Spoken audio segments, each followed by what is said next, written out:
Leaders Talk, the interview podcast portraying leaders who are committed to better leadership, better organizations, and a better world. Powered by Leadership Choices.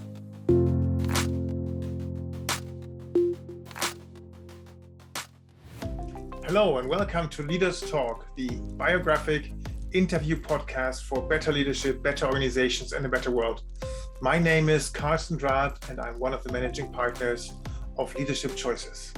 My guest today is a global figurehead of diversity, equity, and inclusion. Her name is Dr. Rohini Anand, and she used to be the Global Diversity Officer of Sodexo. Sodexo is a food and facility management company operating thousands and thousands of cafeterias, for example, at corporations, at hospitals. It used to be the 19th largest company in the world with over 400,000 employees in 80 countries. And Rohini has been in charge of building or developing Sodexo from a company that was in big trouble, was facing discrimination lawsuits costing them millions and millions of dollars in penalties, and even more so in reputation, and lost customers. And 18 years later, when she left, Sodexo had become this synonymous for a role model, a trailblazer in the domain of diversity, equity, and inclusion. And in our conversation, she talks about what were the steps, what were the setbacks, what were the approaches, what were her learnings in order to get there. So if you are a leader that cares for diversity, equity, and inclusion, or if you are a DEI expert, this is a must listen to podcast. So I highly recommend that to you. And I guarantee you that you will leave the podcast with more reflections and more insights. And please do feel free to share those insights with us. Send us a mail at leaderstalk@leadership-choices.com. Looking very much forward to hearing your thoughts. But now let's go right in the conversation with Dr. Rohini Anand. And I wish you some good insights with this conversation. A warm welcome to Dr. Rohini Anand. Welcome to our humble podcast, Leaders Talk. Thank you so much for the invitation. I'm excited to have this conversation with you. Thank you. You are, I think it's fair to say, one of the figureheads of the global DEI movement. You've been a global diversity officer with Sodexo, and we will talk about Sodexo a bit more, for 18 years. What was your story that you arrived at this topic of diversity, equity, and inclusion, Dr. Anand? Yeah, so that's a great question. And just, by way of background, I actually grew up in Mumbai, India. And growing up in India, I was surrounded by others who pretty much looked like me. I was, part of the majority religion as well. And, growing up in India, I really didn't have a consciousness of my identity. I took it for granted. Moving to the United States, moving to North America was an inflection point in my journey. And I went from somebody who saw herself as the center of her world to being a minority, to being an immigrant, to being a foreigner. And that was, really deeply transformed how I thought about myself. So now I was part of the minority, and it made me reflect on the privileges that I had being part of a majority, including not having to think about it. And I hadn't really experienced it in that way while I was part of the majority. But certainly when I was a minority, an immigrant, it came sharply in focus that I had all these privileges being part of the majority, which I hadn't, given much thought to. So, I realized that identity is very situational. It's very, very fluid. And it informed my work. It informed my research. It continues to inform who I am today. And so I would say that this vocation is very personal for me. And at the heart of diversity, equity, and inclusion work is, the notion of being an outsider. And so my work is very much, is about leveling the playing field. And I like to say that my avocation and my vocation are perfectly aligned. because this whole notion of being an outsider, being a minority is at the heart of diversity, equity, and inclusion work. And recognizing one's own privilege and using it for the benefit of others as well is very much a part of this work.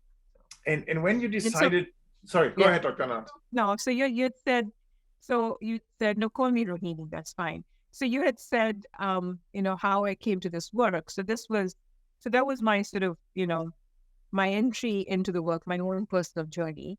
And I did my PhD. So my academics was also on identity formation. It was on the movement of people and identity formation. So it really sort of echoed my own lived experience. And so I was in academics very briefly, but I wanted to do something more applied, something where I could really see the transformation of this in this work on people's, hearts and minds, on the culture of an organization. And that's when I decided to join an organization. I first actually was doing consulting for several years in the nonprofit world, in hospitals and in the education sector, and then decided to go internal and join Sodexo to really sort of engage with one system, one structure, one organization, and see some very deep change within that organization. So that's what brought me to the work. Because it's very much who I am. It's very personal to who I am. And I see my life and my work are, inseparable, if you will. Yeah, that's great. And if you take us back to that point in time when you decided to leave India, I mean, that is a big step to go somewhere else to study.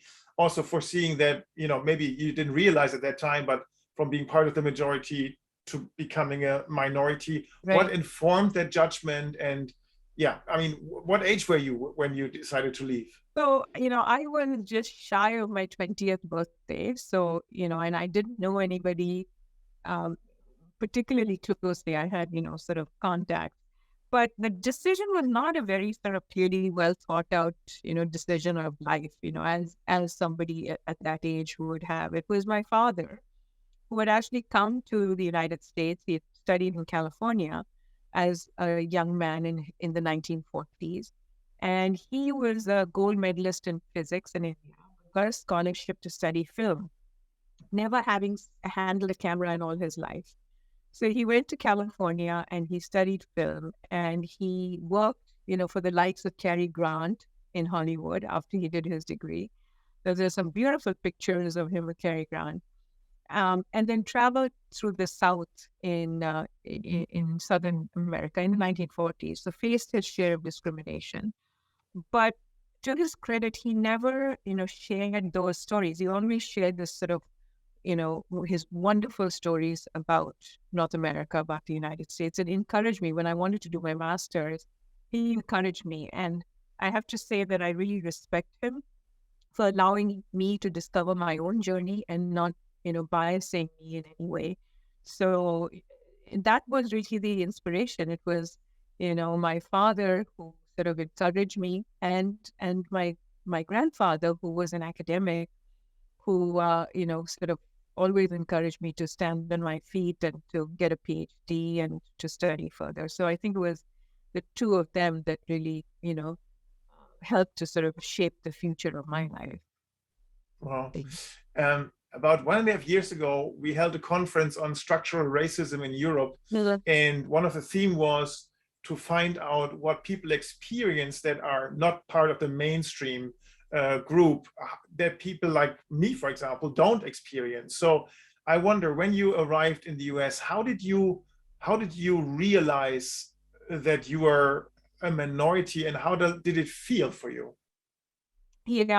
So I think, as I said, growing up, I was part of the majority, really not reflecting on my identity. And it was only when I was identified as a minority did I realize those privileges. But it was almost immediate. It was immediate because it's people's perceptions of me that defined my identity eventually, right? So it's how people saw me, regardless of, so many years living in the United States. It's how people see my skin color. It's how people perceive my accent, how people see me physically is, how they identify who I am. I may feel very different if I look at my children who look very much like me. They're extremely American. They're born here. They're their way of thinking, their values, but still the perception of them at first glance of people is that, they are part of a minority. So it's people's perceptions of you that ultimately define you, regardless of how you perceive yourself. It's how people kind of put you in a box. Yeah. Okay. That makes you sort of experience things differently. Okay. My colleagues would not. So, I think it's that feeling of, being defined regardless of how you feel, but also being an outsider to a culture. In my case, that was the case as well. I was an outsider to the mainstream culture. And that is another sort of defining aspect of identity. Yeah. And Rohini, do you recall what informed your decision of study? I mean, you could have gone in different directions, film probably being one of them. You choose your path. What were criteria that you recall? Yeah, so that's, if I haven't given it that much thought, but it was this whole notion of movement of people and identity formation, which was my lived experience, right? And I actually looked at, I actually went back to India to do my research. And I lived in a village in Goa, which used to be a Portuguese colony. On the West Coast? On the West Coast. And I looked at the movement of people from there into the cities and how their identity shaped and what caused them to move. So it really was, in a sense, a self-exploratory kind of an exercise, right? But, I ended up with different conclusions in that, it was from this particular village anyway, it was people who were not very integrated that actually moved for better opportunities and were able to move up in terms of their social cost. That was the important piece. So, yeah, I mean, I think it was more of a reflection of my own life experiences that I wanted to explore deeper through my research. I see. And then fast forward, you did your studies, your master's, you did your PhD, you worked a bit in consulting, and then you realized, I really want to work inside an organization to have an impact. Now, before we talk about your career at Sodexo, let's talk about Sodexo itself. Can you walk us through, I mean, Sodexo is a name that many people have heard, but maybe don't know exactly where to put it. So it's one of the 20th biggest company in the world, I believe. So what does Sodexo do? So it was rather one of the largest, 20th largest, 19th largest company in the world, primarily in the food service and facilities management business. So, very geographically dispersed footprint. When I was working there at the height, we had about 465,000 employees in 80 countries. But what's interesting is that the employees actually work out of plant locations. So there's very few people at headquarters. Most of the employees are at the hospitals where they're providing services, or the universities, or the schools, or the corporations where they're providing services. So that makes it a little bit of a unique model because it's geographically dispersed. So when you talk about changing the culture in an organization, it's very challenging because it's not changing it in 50 or 100 plants. It's changing it in thousands, 30,000, 35,000 locations around the world. And then the other piece that makes it challenging is that a lot of the employees actually are very closely aligned or identified very closely with the client, with the hospital and the values of the hospital, the university, or the corporation. So when the values are aligned, it's great, but when the values are not, it can be challenging. But yeah, that's what Sodexo does. That's the main part of the business, and then it has a voucher business, which is called benefits and rewards, and other ancillary around home care, etc. So very much in the service industry, though, and Understood. It's headquartered in France. And so that means that, for example, a chef or a worker in a cafeteria, in a corporation, or in a hospital, they don't go to the Sodexo office. They just go to the hospital. They work with co-workers, but they don't see the Sodexo company as such. No, exactly right. Understood. So that adds a layer of challenge when you're trying to transform a culture. Mhm. Now, when you, at one point, you were asked to join Right. as I think it was corporate social responsibility and diversity officer. And that was, I think, back in 2002, if I'm not mistaken. At that time, something had happened at Sodexo. There was, even before you joined, there was a lawsuit, a discrimination lawsuit. So what was the situation that you encountered when you arrived? So yeah, I actually joined in 2002, and you're absolutely right. There was a class action discrimination lawsuit filed by African American employees at Sodexo. It was a promotion discrimination lawsuit, and it predated me. Sodexo had bought out the shares of Marriott Management Services. These were long-standing employees of Marriott Management Services that Sodexo had acquired. Sodexo was focused on, things. It had grown basically from 25,000 to 125,000 employees in North America. So focused on sort of, the transactional things like payroll, and not as focused on processes, etc.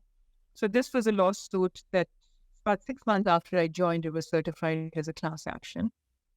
Finally settled in 2005 with a consent decree and a settlement of over $80 million. Was part of the settlement. So the situation at Sodexo when I joined was basically, it was very much of a white male leadership team. It was an organization where minorities or people of color or women did not necessarily feel a sense of belonging, didn't see opportunities to advance within the organization, and not much focus had been put on that. So it was, working very fast and very hard with the HR team and with the legal team to really sort of address the situation that we were in. So initially, I actually joined not as a global DEI head or chief diversity officer. I joined as a vice president of diversity and inclusion just for North America. Mm-hmm. Mm-hmm. And so it was about changing people's mindsets. And the initial piece was a lot of resistance that we're doing this just to check the box. We're doing this just for legal reasons. There's really no benefit for me as a white man. My career is over in this company because now we're just going to promote women and we're going to promote minorities. So that was a mindset, and that was a situation that I stepped into in response to your question. Okay. I was later, about 5 years into this, that I actually was asked by Michel Landel, who was a CEO who had interviewed me and given me the position. Then I reported it to him. For the 1 year, I reported to HR and then reported into the CEO. When he became the global CEO, he asked me to replicate what I had done on a global scale. And then subsequently, I took on the corporate responsibility as well. So what was the role of Michel Landel in this? I mean, he was the first one or he interviewed you, and he was part of the decision to get you on board. How was his position being part of the majority, being part of the white male leadership elite? What was his agenda? Yeah, so I think I think that Michel Landel is one of the most amazing leaders. So he's a very sort of global citizen. He had worked in Africa for Sodexo in what was then known as a remote site business. So he had lived and worked globally and in Africa. And, he had worked in North America as well. So he was open. He was very much of a, very global in his thinking. And he was willing to basically take some risks. He was willing to make some bold moves. So in a year, when he made me report to him, it sent a really strong message to the organization. And this is important to the CEO. This is important to the organization. And therefore, my role is actually sitting in the C-suite. So his role in all this was to position me for success. Without that positioning, I don't think I would have been as successful. So, together with him, he made it a strategic priority. So it was called out in the strategy. And when people talked about the strategy for marketing or for, whatever business development, etc., they would also talk about their DMARC strategy. So it was very much up there. So he made it very visible. And also together with him, we put in place some incentives. So we put in place targets and linked incentives of the executive team first and with the rest of the managers to those targets. So this was basically, him sort of approaching it in a way. And I think part of it was, as a French man, he certainly had to learn about issues of race. And he did learn about issues of race in his role in North America. The head of HR was a Black man, African-American man. And he was very close to him, so he learned from him, but he learned from it sort of also observing what was happening, to Black people in the United States, and didn't want that for his organization. So it was a very difficult time for the company, but I think it was his openness as a leader, his vulnerability, his ability to be humble and to learn, and then to make some bold moves to position it that really helped it to be successful. Understood.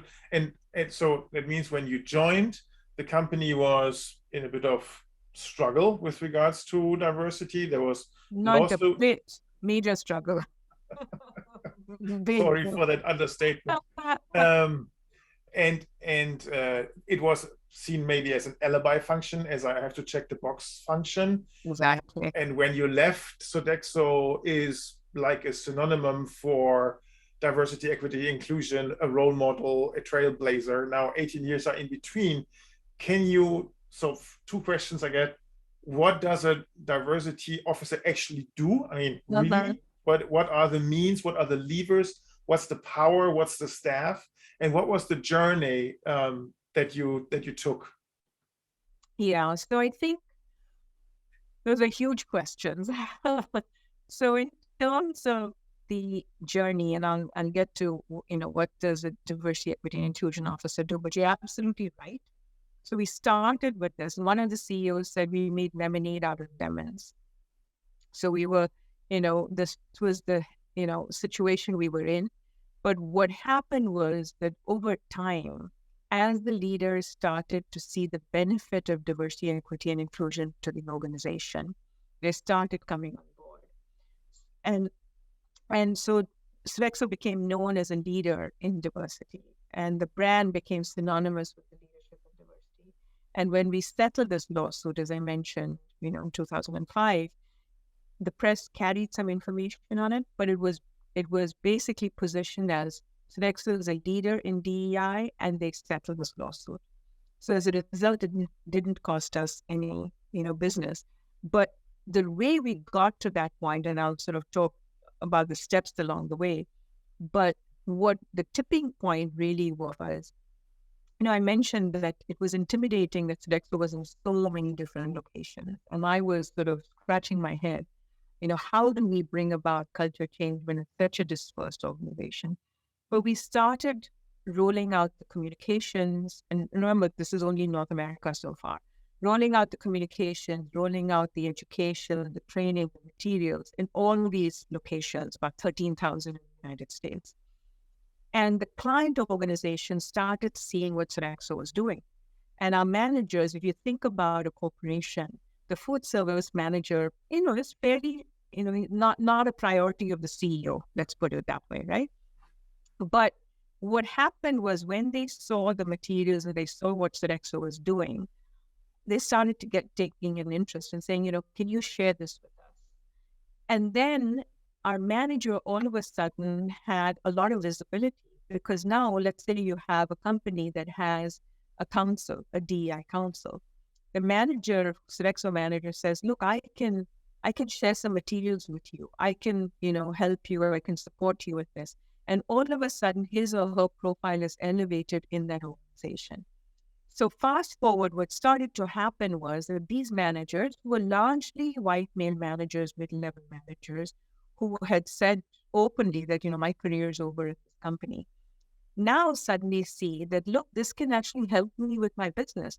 I can build more relationships. I can expand. I can get access to the So, in the tipping point, what happened was that my team would be called on regularly to come and make presentations to the C-suite. So I would go and present to an executive team of, any company, you can Unilever or Procter and Gamble or whatever.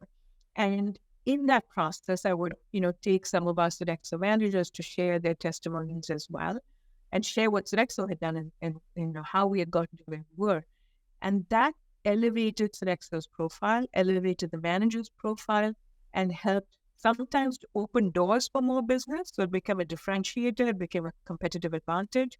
If they couldn't get to a C-suite, the manager would reach out to my team and say, hey, I'm having a challenge really getting to this company. We want to put in a bid, but we need some relationships. Can you help me? So in 1 year, my team would touch over $1 billion worth of business. So it became something that really did, help with business growth for the organization. That was a tipping point. Now, how we got from where we started to this point was a very complex process. And it's not, and that's what I talk about in my book, Karsten, because it's not, a checklist or that you can use. It really is what I found in doing this work in the US, globally, is there's certain principles that provide a through line that recur again and again with every organization that I've run this work. And it's those principles that help to inform the culture change. So it's not a series of initiatives, it's changing and transforming the culture. And I do say in the book that, transformation happens at the intersection of people and processes.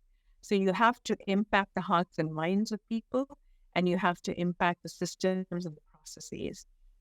So it's incrementally going from working with the leadership team, working with changing their mindsets.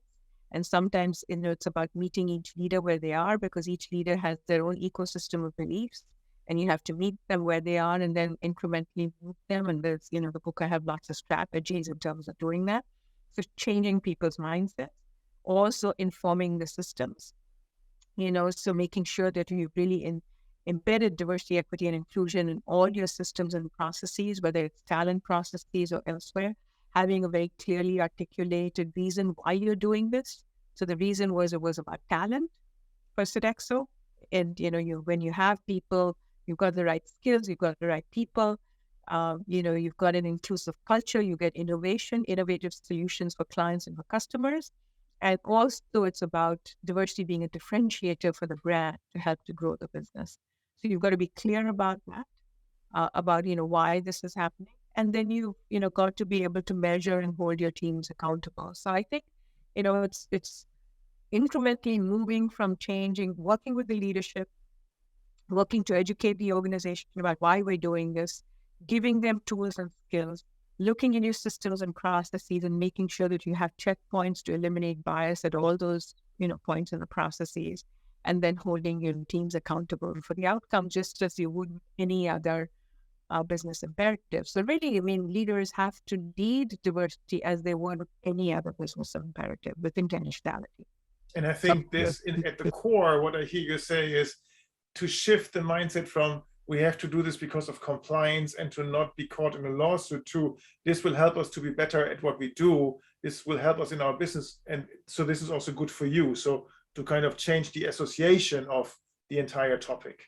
Yeah, that's absolutely right. You have to give people what's good for, what's in it for them. How is it going to help you? Right? It's not a diminishing returns. It's not a, zero-sum game. It has to be expansive. By doing this, it benefits everybody, including you, even though you may not think that you're part of this discourse, you are, because it's going to benefit you as well. And you've got to be able to demonstrate that and prove that. But I will say, in terms of shifting people's mindsets, it's not only that, Karsten, it's also giving people experiences of being a minority that makes a difference. And I'll just share one or two examples with you.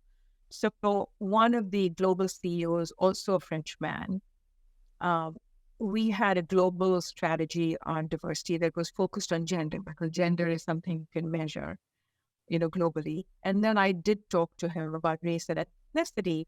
And he said to me, why are you diluting the focus? Because race does not translate everywhere. And he was right. Race doesn't translate the same way as it does in the US. US is unique. There is this unique context of slavery within the United States and the historical legacy of slavery that's informed the experiences of Black people in the US. He's right about that. But that does not mean that discrimination based on skin color doesn't exist. It does exist, in most parts of the world. So I realized that I had to sort of give him an experience so he could sort of internalize it rather than show him the data and the facts that goes only so far. So he attended an employee resource group. So as you know, in companies, very often you have employee resource groups based on like identities. And he attended an employee resource group meeting in Texas. He was one of the only white men, one of the only Frenchmen in the room. And so he attended this breakout session with African-American Black men. And he listened to their stories of discrimination in life, what they had been through. The combination of him being a minority in that setting, being very conscious of his French and his white identity, which, I'm sure living in France, he didn't even think about it in that context. And then also listening to these stories was a game changer for him. So he obviously did some introspection. It shifted his perspective. And he really went on to lead with purpose and passion, because until leaders internalize the benefit of this and really have the experience. I think it's important to lead this topic with purpose and passion. That's what Michel Landel did, and so he sent this incredibly heartfelt message to the organization after the murder of George Floyd. And in talent discussions, he would bring up this, topic of, let's look at who we have in the successor pool, etc. So that was one. The other quick experience that I'll share is another leader who was in Europe. And I had shared a lot of data with him. Sodexo had this business case where we had used data from 50,000 managers, over 70 entities around the world to look at gender balanced teams that were defined as teams with 40 to 60% women. And what we found was that in teams with less than 40% women, they underperformed. And teams with 40 to 60% women outperformed these teams on each one of the 5 key performance indicators. So client retention, employee retention, employee engagement, safety, and financial outcomes. So he had seen all this, but, was a naysayer. He, was not particularly impressed. I know that he wanted to network with other CEOs. So I got him involved with a cross-company mentoring program with other CEOs. So he could network with them, but these were CEOs who were committed to diversity, so he could learn from them as well.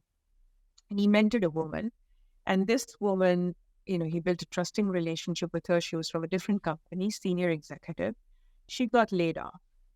And obviously she shared her experiences with him of being marginalized, about, being discriminated against, being the only woman in the C-suite. And after this experience, he came to me and he said, I can't believe that women have these experiences in the workplace. This is unacceptable. I want every one of my 12 direct reports to mentor a woman from a different part of Sodexo. So they did. They, sponsored or mentored. And these women, many of them, I think about 9 out of the 12, went on to become country heads of businesses, gave them exposure. So this individual, obviously, there's something that, listening to the lived experiences is very powerful. So it shifted his mindset and he became more of an advocate. So you can, the business case and the facts and figures can only go so far, but you have to provide experiences. Let me share one other very quick one. There was a leader who mentored a woman who managed a high security facility in a company. And after mentoring her, she had a very different leadership style in the sense that she was low-key. She was very collaborative. He came to me after the 9-month engagement and he said, if you had presented me with 2 candidates, a male and a female, and told me to hire the best qualified candidate to manage a high security facility, I would have chosen the man. This is a dangerous environment. You need aggressive, assertive style. But after mentoring her, she has a very different but a very effective style. I will never let my unconscious bias impact my recruiting decision. So you've got to give people experiences in addition to the business case and the facts and the data to move them. So, right. And then you asked me what the role is, right, of a chief diversity officer. Oh my goodness. So it sounds like it has a lot to do with earning trust, first of all, having some advocacy, being an advisor, somebody that is listened to. It sounds like this was very important. And then being very cognizant about where does this person stand and what would he need in order to come on board, kind of. Yeah, you're absolutely right. It's about being a coach. It's about being a mentor. It's about being a confidant. It's about building trusting relationships. It's about influencing, a lot of influencing. It's about being strategic, being a strategic leader, to know what levers to pull. It's about knowing your material. It's about, so when I joined, I had to build the trust. Remember, I was an Asian American. The lawsuit was one filed by Black employees, African Americans. I'm not African American. I had to build trust with this group of leaders within the company, even though I was an outsider to them. And there were times when I questioned the wisdom of Michelle Londell of having hired me because I was not African American. And I have to say that, and along with building trust with them, I had to build trust with the management, with the leadership. So, there were times when I wondered, do the Black leaders of this organization see me as, a representative of management? Or do they really see me as someone who is going to help us to resolve the situation? And I will say that if it was not the generosity of spirit of my Black colleagues at Sodexo, I would not have been successful. We were able to build a trusting relationship so that they became, coaches to me, allies to me, which I needed. So I had not lived their experiences. I had my own share of experiences of being discriminated or being a minority, but not theirs in this potent historical context of slavery and discrimination in the United States. So yeah, it's many levels. And I do think you've got to be strategic and you've got to really understand the business and build a bridge between business and your vision in a very practical way. So I think sometimes, you have diversity officers who, want everything, want to do everything, which is great. But how do you then phase it so you're able to do that in a practical way? This picture behind me, this woman with a beautiful hat, right? She is an African-American woman. Her name was Dorothy Height. And she passed away. She was a civil rights leader. She passed away she was in her late 90s. And she gave a talk once when she was 95 years old. She was in a wheelchair. She didn't wear glasses. She didn't have a scrap of paper in her hand, no notes. And I remember her saying, she said, leaders are dreamers with shovels in their hands. And I've used that quote because that's really what chief diversity officers have to be. You have to hold on to a vision and a dream, but you have to be able to phase it for the company, meet them where they are, and gradually and incrementally keep moving. That takes influencing, it takes strategy, it takes advocacy, it takes all of those things. Time and a lot of energy, I can imagine, and a lot of frustration tolerance when you meet another naysayer and they are not yet there. And what do you do with them, right? Okay. The frustration is huge. And I think a lot of people in this field get burnt out because they said, we're tired. We can't keep doing this again and again and again. So, yeah. Yeah, I see that. And Rohini, you mentioned this research that I find fascinating. So between 40 and 60% gender diverse teams outperform the rest. What happens when the team goes 60% and more female? That's a good question. So the results start plateauing. So they flatten out, which is interesting because it's not that one gender is better than the other. It's just that you need the mix. So too much of anything is not advantageous. So the results flatten out. Okay, that's fascinating. And there's other tons. I mean, the good thing is that there is tons of other research out there that shows one female in the board, two females in the board, how that impacts the stock price, market valuation, different things. I mean, thanks God we have that data. But coming back to, other than influencing, part of the seriousness of that role was probably that you were reporting to Michelle Andel directly. And you had a team. Was there any authority where you said some things have to be signed off by you? You could veto things. Was there any formal power, or was all of that informal advocacy? Yeah, so I'm not sure that I don't know what you mean by formal power or it depends on the organization, right? So because I was trusted, my recommendations mattered, right? So I was able to make a recommendation, but Sodexo is a very consensus-driven organization. So whether, even if I thought the organization needed something, and if I went to Michelle Lagdal and I said, this is what they need, he said, yes, I still had to go back and get the buy-in from all the business leaders. That's just how it worked. So I did have authority. And the main thing, Karsten, is that I sat in the C-suite. So I had that lens to all the discussions that were happening, right? So when they were planning to do some reorg, right, and there were people that were going to be laid off perhaps, I could bring to the discussion, hey, let's pause. Who are these leaders? Is it that we're letting all the women go because they will, join the organization later? We've got to be, be attuned to that. Or if we're looking at new markets, we're looking at, let's say the university market, what are some of the things we need to be paying attention to? I could bring a lens to say, let's segment the student population by generations and see what Gen Z is looking for.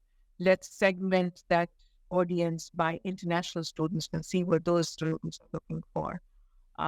So those kinds of things I was able to kind of inform in terms of, day-to-day business and bring that lens to the conversation. And it sounds like having access to data was also very important, because without that data, you couldn't do that counseling, right? Absolutely, yeah. Access to, I had someone on my team who would work on the data, because that's the starting point. The issue is, what are you solving for?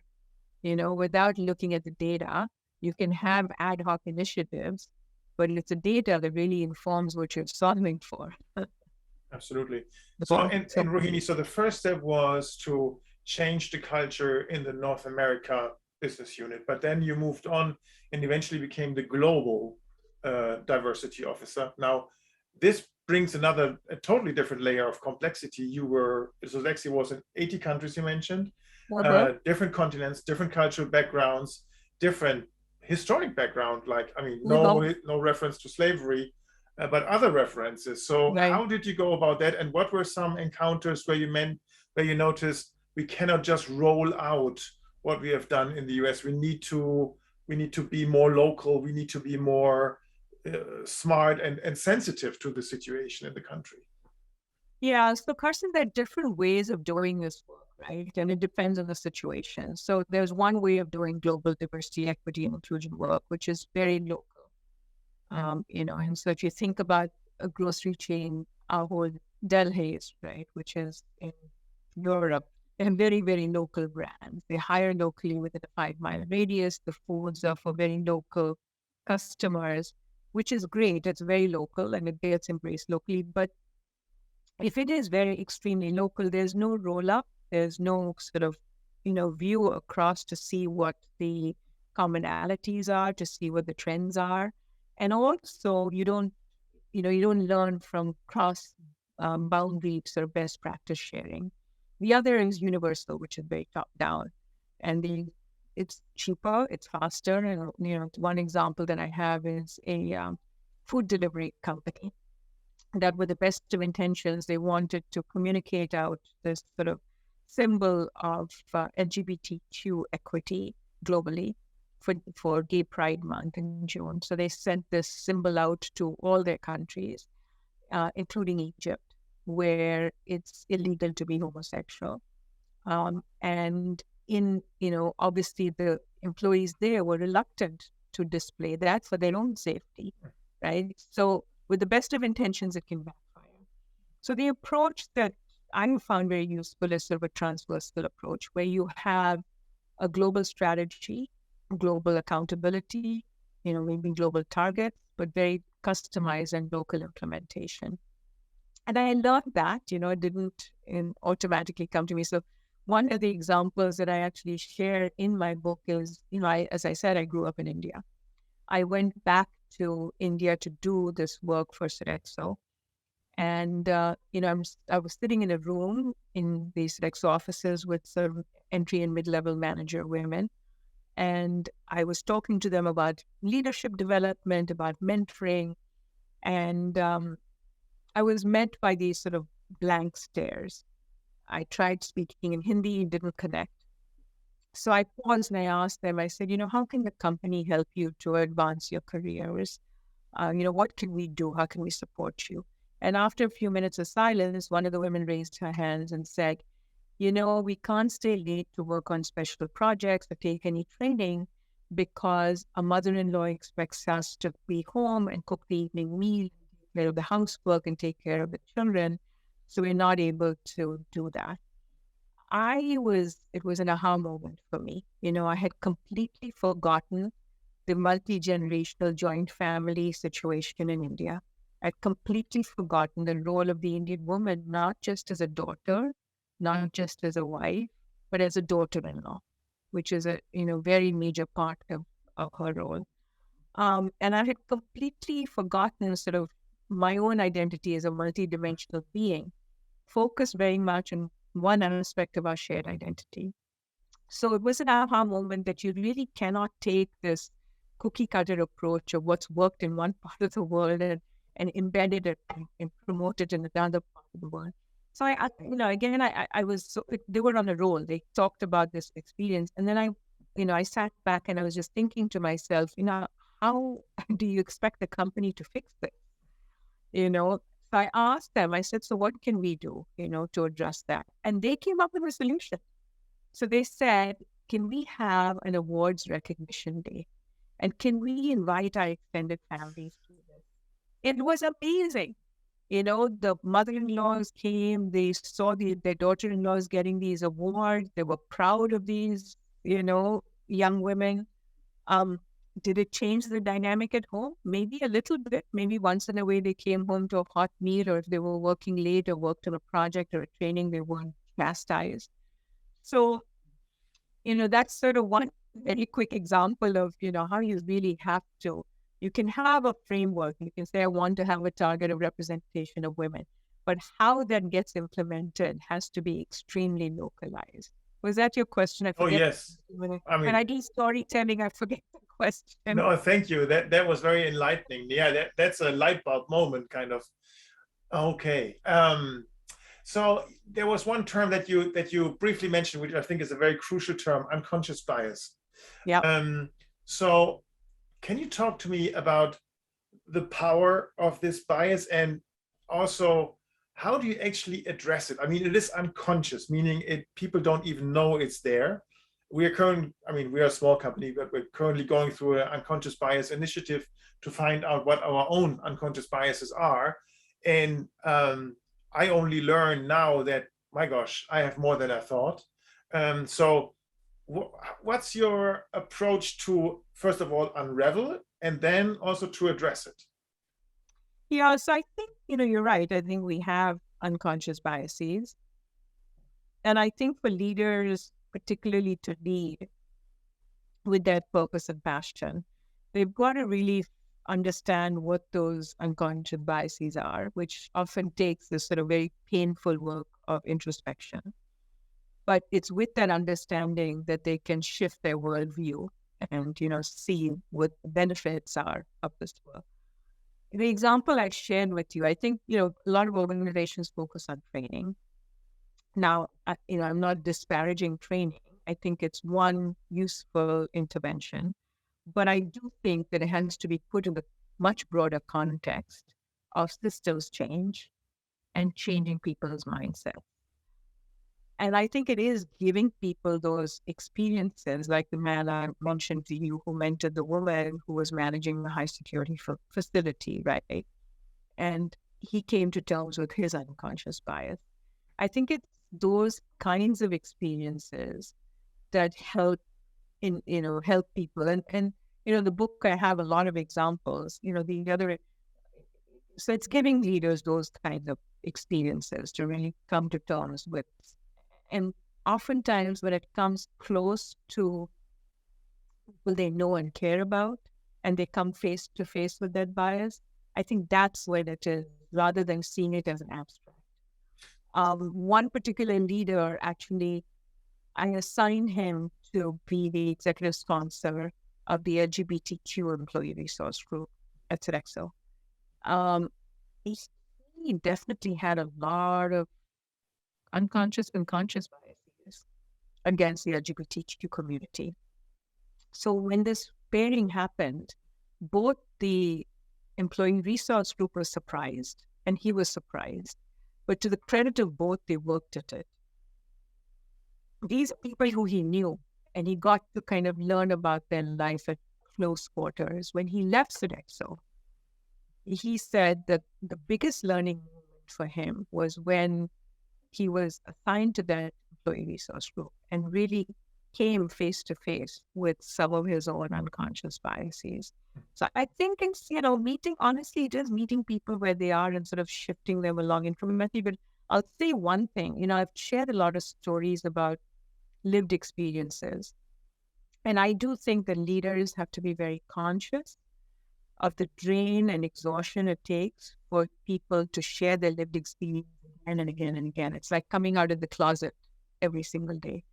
And it takes a lot of energy and it is exhausting. So I think, leaders have to maximize how they utilize those lived experiences and then ultimately take, responsibility for their own learning. Mm-hmm. So what I hear you say is also that a mentoring program is not only good for the mentee, but it is also good for the mentor because they get confronted with their own way of thinking. Absolutely right. Mm-hmm. Absolutely. Okay.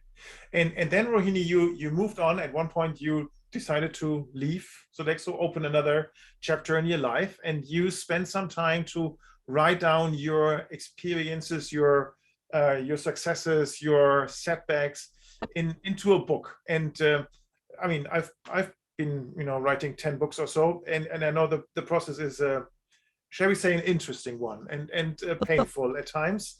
But what I find interesting is also when you have one career, how to distill findings that are universally applicable. So you found 5 kind of key, shall I say, principles of working with diversity, equity, and inclusion on a global scale. Can you walk us through briefly? Sure. No, absolutely.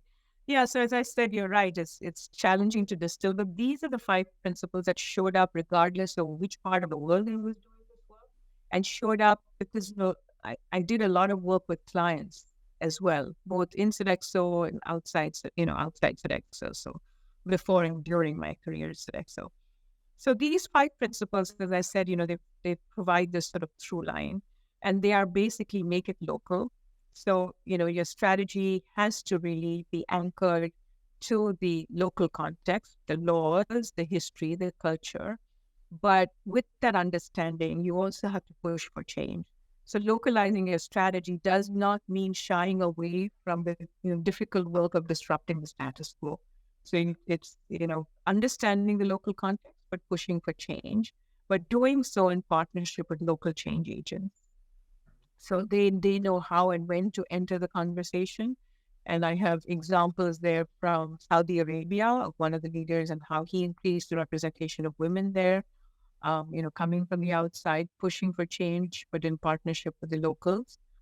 I also have an example of some companies in Singapore and how they pushed for change when it came to the LGBTQ community in Singapore, which is not a gay-friendly country. So, that's the first one. The second is what I call leaders change to lead change. And this is about, transformative leaders basically that lead with purpose and passion, do so when they've internalized the benefit of diversity to themselves and to the organization. And they have to lead with intentionality like they would any other business imperative. But sometimes to get them there, you have to provide a disruptive experience that disrupts their worldview and allows them to think with a dimensional lens.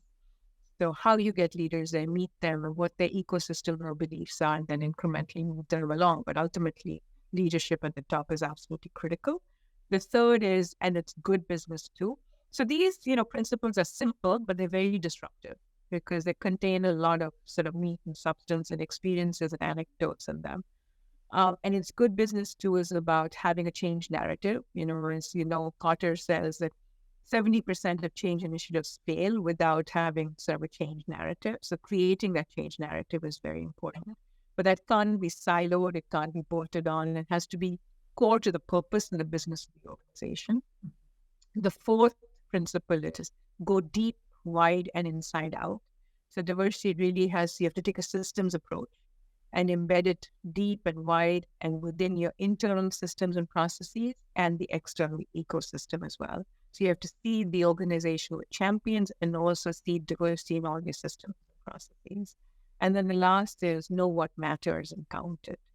So they're having clear metrics that are localized to the local environment, because metrics also differ, but also holding your teams accountable. So those are the 5 principles. And unlike you, this is my first book, and it was a very interesting experience because the book ended up very differently than where I started. Yes. I thought this was going to be more of a, nuts and bolts how-to book, but I realized as I wrote it that what was interesting is my own personal journey and my own growth on this topic. So I'm very transparent about that. And also what's interesting is the mistakes I made and the missteps that I had in doing this work, because I think people can learn from that as well. So it's sort of the 2 meta stories behind the story. And writing a book is a very transformative process in itself, isn't it? That's it. Yeah. Out of curiosity, can you share one of that activities that didn't yield the results that you wanted? In doing this work, yeah. Yeah, like the setbacks you mentioned. Yeah. Yeah. So, I think that there were so many actually. The one that I can think of that I'll share is when I started doing this work initially in France, the executive team was largely French. And what had worked in the US, I thought would be a very interesting way to approach it, which was bringing clients in. So when we talk about belonging, you often talk about belonging, employees belonging to an organization. So this culture of inclusion and employees feeling a sense of belonging. But I think there's also a sense of belonging of companies, belonging to an elite group of companies that are committed to diversity. And that it becomes the draw for companies. So that was something that I thought, figured that for Sodexo, that was a real draw to bring in client organizations that have done a lot of work on this topic, that are sort of diversity elite companies. And Sodexo, we listen to them because this is a client organization. So we want to basically meet our clients where they are. And that had worked very well in the US. So I thought, this is a great way to enter and, start the dialogue globally and in France, etc. It was a good way. It was a good strategy. And I was very mindful that I shouldn't get people that were American. So I, picked someone who was British. I picked, somebody who was French. So I had a good mix of individuals from different companies. What I didn't realize is that all the companies that I chose were American companies. So right there was this sort of dismissing. Yeah, this is, of course, an American thing. It's American companies. Even though the people delivering those messages who had done that work were not American, it was still dismissed as, this is an American thing. So I learned very quickly that I cannot take, even despite how successful we had been, I've got to bite my tongue and not use that as, a conversation starter. I've got to be very mindful of who I put there, the companies I put in front, the individuals who are, speaking to the audience. I had to be extremely careful so that it would not be dismissed as another U.S. export or active imperialism on the world. It had to be something that was more organic and more local. So that It, definitely was it really sounds that half of your career had to do with diplomacy, to being very diplomatic with everything. very true. Yeah. And Rohini, you mentioned that a lot of diversity officers find it hard to cope with the frustration, with the setbacks, Yeah. with the resistance. What can companies do in order to maintain their health, to keep them, happy in doing their work and not have them burn out eventually, which can't be anybody's intention? Yeah. So I think, I think first of all, companies really need to be mindful of the scope and role that diversity officer plays, regardless of whether they have a team or not. This is a big role. You're talking about small teams, sometimes of 2 and 3 people, that are responsible for changing the culture in an organization in a global company. So I think that, they've got to be mindful of the just the scope of that role, provide the right resources, for the individuals doing this work, but also help them to find allies, because this is not work that this is not work that I did. It was basically changing and enrolling allies who then help to spread the messages. I mean, it's not a one team or one person job. It really is how you partner and get allies who can then carry your messages forward. That's how it's effective. It kind of creates this, ripple effect in the organization. So providing allies, I think, is important. Recognizing the toll it takes, recognizing the accomplishments, providing resources. But I think it's up to the diversity professionals to also take care of themselves and, find their community support that can help. For me, I am a workaholic. Even from when I left Sodexo, I continue to work, maybe even more busy than I was, um, because this is, what I enjoy doing. But I have a family that provides me a lot of rejuvenation. Um, and, remember that people have different thresholds around work. I have a very high threshold for work. So it doesn't drain me, it energizes me. But then I have, travel that I enjoy. I have my family, reading. These are things that help me to decompress and keep. And an incredible community. So that's helpful. And Rohini, today you coach and mentor chief diversity officers. When do you say this is a lost cause? You are on an alibi position. There's no way in hell that you're going to make this. Is there any criteria where you say leave the company right now? I don't know about criteria, but I have said that. I have said it.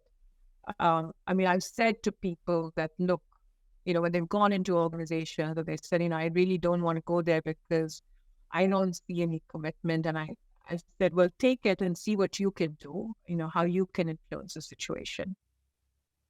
But at one point, when you have people who are trying to sabotage the process, or you have leaders who really are, not getting it.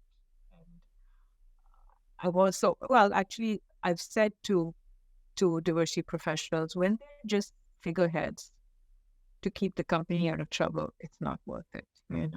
It's not worth it. If you're just there to signal to the world Sure. or the community that, oh, we've got somebody and this person is a minority, or this person is a woman and this person is Black, and therefore we're okay, that, it's not worth it. So I know. Thank you. Thank you for, I learned a lot, Rohini. Thank you so much for taking us on that journey with you. As you know, the tradition in this podcast is to ask that final question. So Rohini, what haven't I asked you yet?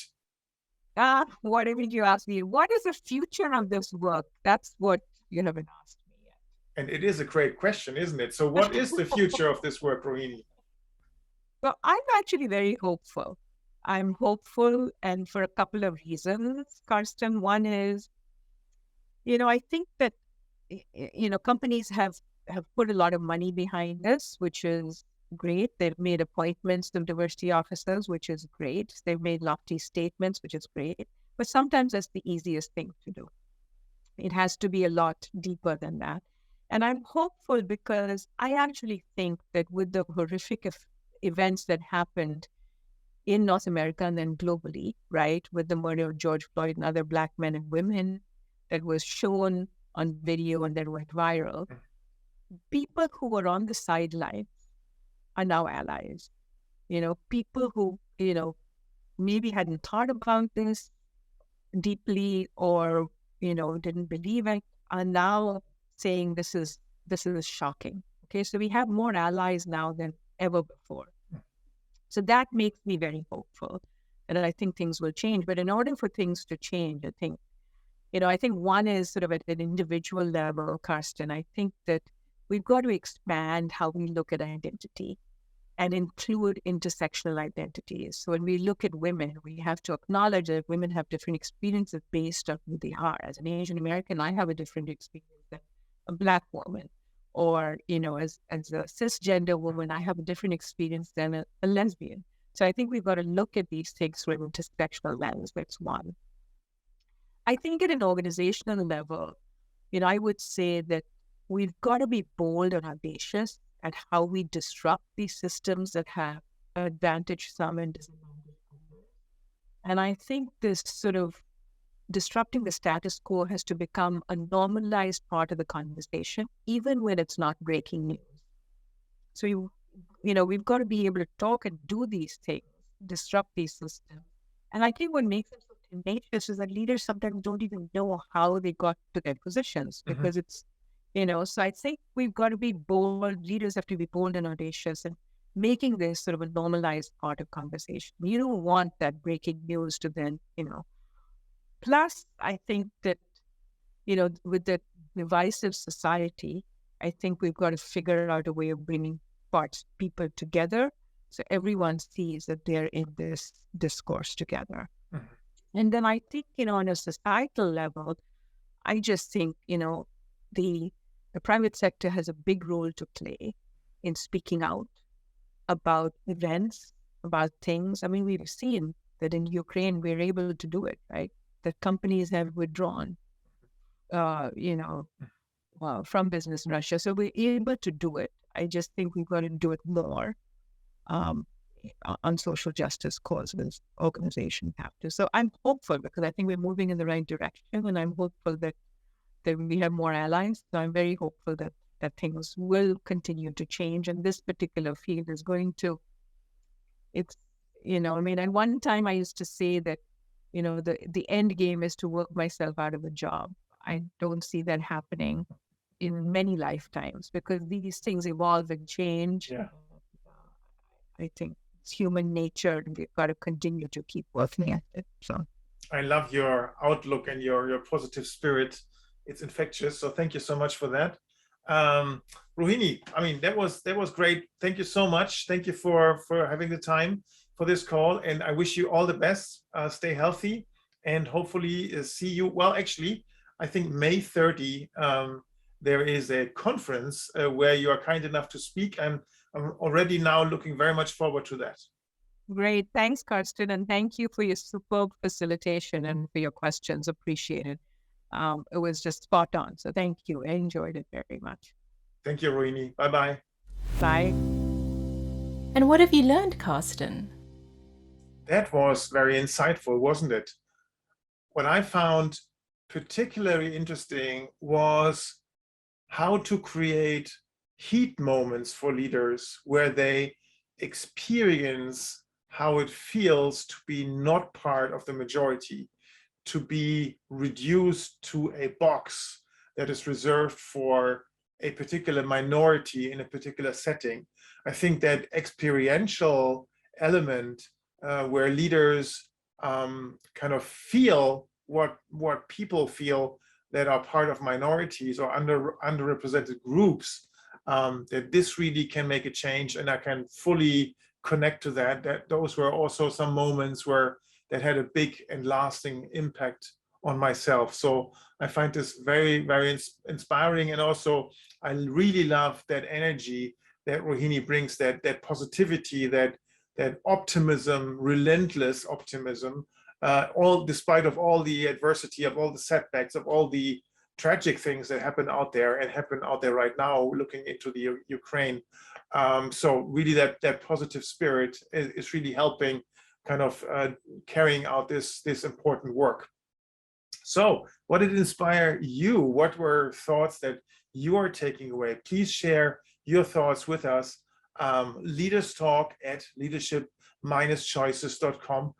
Please feel free to send us a mail. Please feel free to share your recommendations, your feedback, your suggestions for improvement with us. We would appreciate to hear from you. Thank you so much. Stay well, and looking forward to see you or hear you soon here on this podcast. Bye for now.